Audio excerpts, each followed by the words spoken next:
Well, originally I was supposed to be in Graves, so I'm in the honors program, but my room was a little bit too small, so I got into Hubert, but I'm still having a connection with Graves. And my sister, my honors sister, is an LLC member, so I still feel that sisterhood. Strengths, I'm a great leader. I'd like to think I'm a great leader. I've been captain of my high school football team 2 years, captain of the track team 2 years. I've led Bible studies for junior high, led Bible studies for high school. I've been the lead chair orchestra bassist for 4 years in high school. My leadership has always been a strength of mine. I'm great at organizing things, and I'm very energetic. My weakness really doesn't really apply to to being hawking. I guess I'm kind of, in terms of self-esteem, I don't know, I guess got some issues in that area. One thing I'll point out when I play football, I'm not clutch, I don't see, but hopefully that doesn't affect how I perform. Relationships and networking. I think since I've gotten here, I've benefited a lot with just knowing people and getting to know a lot of the sisters from Spelman would help me a lot in terms of especially in the business area, since I'm majoring in business. Getting to know some smart females would be great, and then also just have a fun experience here. I don't do too much outside of football, so I know the football team and I know the people in my hall. And besides that, study groups with Graves, but I don't really get to travel much. Just probably I don't really know that many people, so Okay. Organize a lot of stuff to make this experience, first year experience, the best I could possibly be.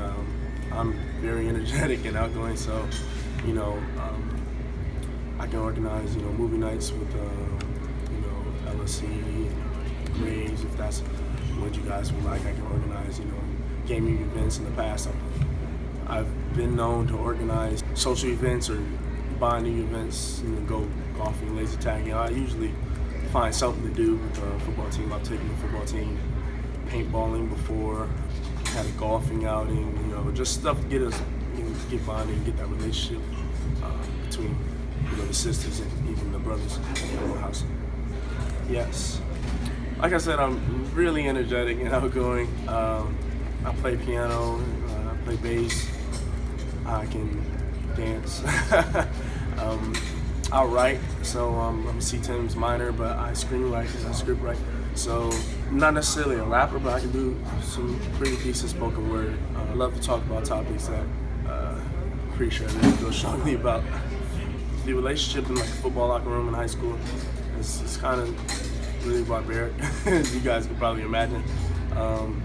We got into a little scruffle in the locker room, but me being as a captain, I can't do that.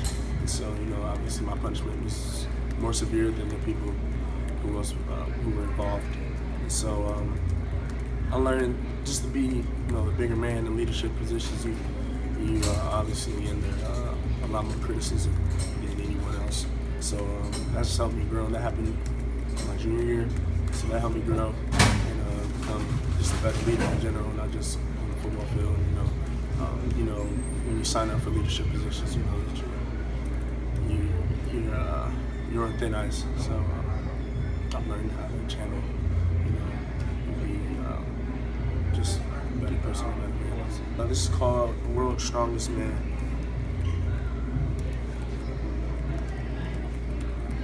October. I didn't fully understand the definition of hard work. I was sheltered in the suburbs, had rides to school, and didn't really understand the concept of yard work. Life was too smooth for my mind to ponder struggle, so when I viewed the news, the effect on me was subtle. I'd go to church and believe what they told me because you're supposed to listen to what adults say. Before I sleep, eat, when I wake up, I pray. I knew God was real because how could he not be? I didn't understand the concept of faith. He died on the cross for us. And right there, I rested my case. October 16th. Every day was as regular as it could be. Got home from school, did homework, and watched TV. I'd play hide and seek with my 4-year-old brother, move the furniture around, and make a fort for us to take a nap. wait for dinner while watching reruns of all that. One night I got scared, and when that usually happens, I go to walk to my parents' room and tell them in my Power Ranger slippers, but this time the door was closed and I heard what was the sound of clippers. I knew something was up when I walked through that bathroom door and my mother's sacred hair curled laid up on heaps on the floor. She was bald. I never really wondered much, and I definitely never pondered this question, but that day I got the answer. October 16th, 2006, my mother was diagnosed with breast cancer. So when I look back, I seldom witnessed my mother cry, and she never put her head down and skip the beat. Only thing different was she'd take a few sick days every now and then. My pops would attempt to cook raw meat. Crazy. So one day, I was watching ESPN's Strongest Man in the World, and this got me wondering, by strength, what do you mean? There's got to be more to it than it seems. As I grow older, I realized the problem isn't the question we're asking. My father taught me how to do push-ups when I was little, and got older, I was able to lift a few kilos. But on the rare occasion do I find a man strong enough to go through a few rounds of chemo. The men in my life would tell me to keep safe, while my mother would tell me to keep faith. Coaches would tell me, don't give up or complain to the refs until that clock hits 0. My mother taught me, yet though I walk through the valley of shadow of death, I will fear no evil.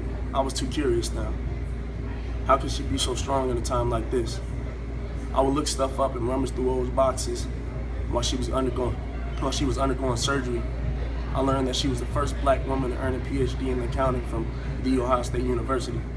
She was the first black woman to join faculty in the accounting department at University of Illinois, then came back to Ohio State to become the first black person to join the faculty in the department of accounting as well. Little did I know she had already been through hell.